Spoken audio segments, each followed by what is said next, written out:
tomuto projektu budeme potrebovať časopis, zošit, pravítko, orezávač, štetec, pero a tekuté lepidlo. Začneme s tým, že odstránime zo zošita zbytočné časti.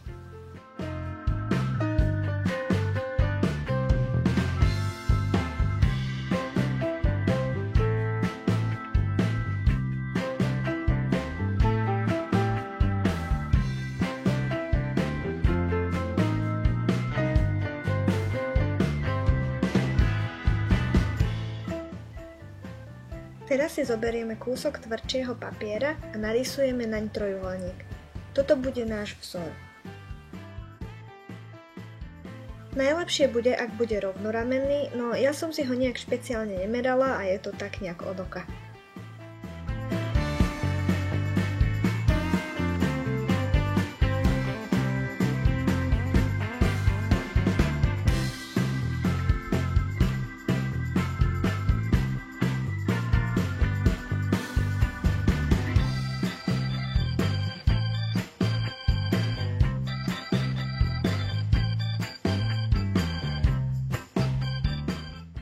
Trojuholníček vystrihneme a postúpime k ďalšiemu kroku.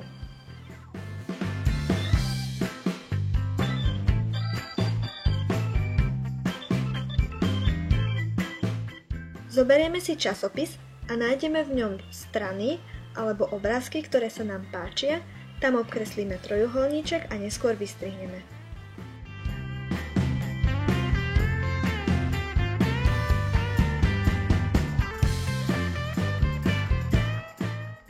Budeme potrebovať toľko trojuholníčkov, koľko nám zakrie zošit. Ja som ich potrebovala 30.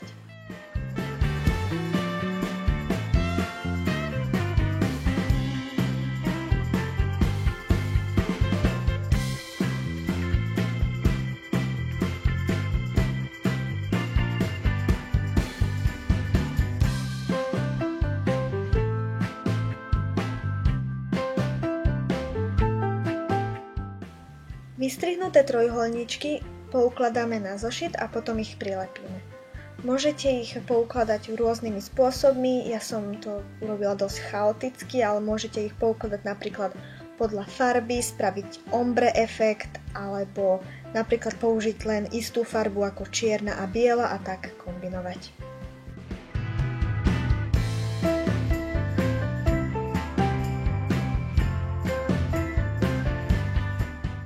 Nepotrebné zvyšky odstrihneme a chýbajúce časti dolepíme.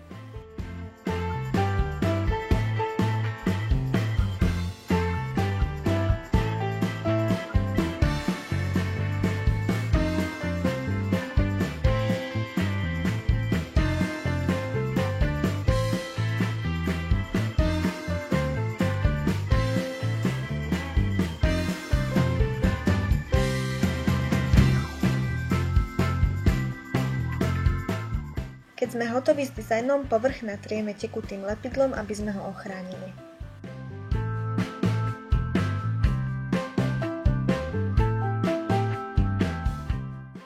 Lepidlo necháme vyschnúť a zošit odporúčam zabaliť ešte do priesvitného obalu, aby sme ochránili náš výrobok. Teraz postúpime ďalej k zošitu s Galaxy dizajnom. Tu som používala akrylové farby, a to tmavomodrú, bledomodrú, fialovú, zelenú, žltú a bielu. A nanášala som ich jednoduchou kuchynskou špongiou, takým malým kúšťočkom. Postup je veľmi jednoduchý. Chytíme jednoducho len farbu, nanesieme na špongiu a pomaly pritlačame na povrch a takto vytvoríme veľmi originálny dizajn. Ja som skúšala viackrát vytvoriť Galaxy na rôzne povrchy a ani jeden jediný nebol rovnaký, všetky boli úplne originálne a jedinečné. Takže môžem kľudne vysloviť to, že nikto na svete nemá taký zošit ako ja.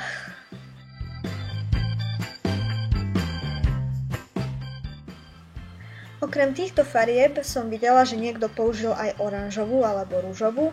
Je to naozaj na vašej fantázii.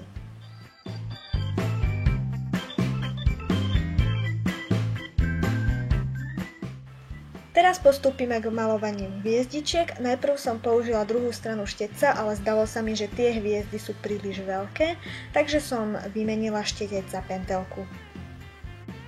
Pre vytvorenie hmloviny alebo drobných hviezdičiek som si zobrala starú zubnú kefku a postriekala povrch farbou. Keď farba uschne, rovnako zabalte aj tento zošit do priesvitného obalu, aby sme ochránili jeho dizajn. Dúfam, že sa vám toto video páčilo. Ak áno, dajte like, napíšte niečo do komentárov a prihláste sa na odber, aby ste vždy vedeli, čo je nové. Ďakujem pekne za pozretie. Ahojte!